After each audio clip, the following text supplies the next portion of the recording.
युवार महाराष्ट्र, प्रश्न तुमचे, आवाज आमचा।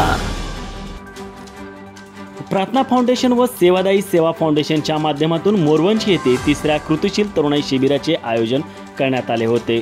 मोरवंची येथे पार पडलेल्या या शिबिरासाठी राज्यभरातून तरुण सहभागी झाले होते।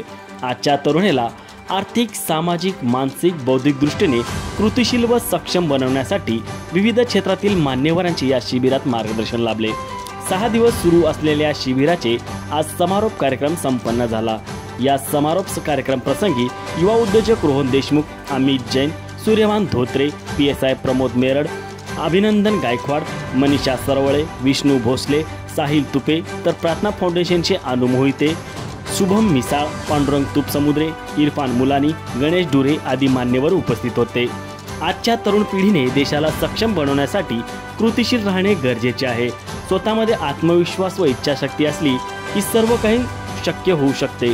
आपण ज्या क्षेत्रामध्ये काम करतो, मग तो क्षेत्र कोणतेही असो, तिथे भ्रष्टाचार न करता प्रामाणिकपणे काम करत राहिलात तर ती सुद्धा एक देशसेवाच आहे, असे मत युवा उद्योजक रोहन देशमुख यांनी बोलताना म्हणाले। यावेळी या शिबिरातील सहभागी तरुणांनी आपल्या या 6 दिवसाचा अनुभव व्यक्त केला। तसेच उपस्थित मान्यवरांच्या हस्ते शिबिरात सहभागी तरुणांचा सन्मान देखील करण्यात आला। कौतुकास्पद आहे आणि म्हणजे जसं तुम्ही मगाशी सांगितलं की देशसेवा म्हणजे काय, बॉर्डरवरती जाऊन युद्ध करणं म्हणजे देशसेवा नाही, ही पण एक देशाची सेवाच आहे आणि ते तुम्ही अतिशय चांगल्या पद्धतीनं करताय। आणि त्याला तिथून घेतलेले जे संस्कार आहेत, तिथून आपला झालेला जो गतिमंद विकास आहे, तो विकास, तिथले संस्कार, हे विचार करा। आपण बाहेर जाऊन आपल्या राष्ट्रासाठी, आपल्या राज्यासाठी, आपल्या समाजासाठी, त्याच्या चांगल्या गोष्टींसाठी आणि हे राष्ट्र समृद्ध करण्यासाठी याचा आपण वापर करूया।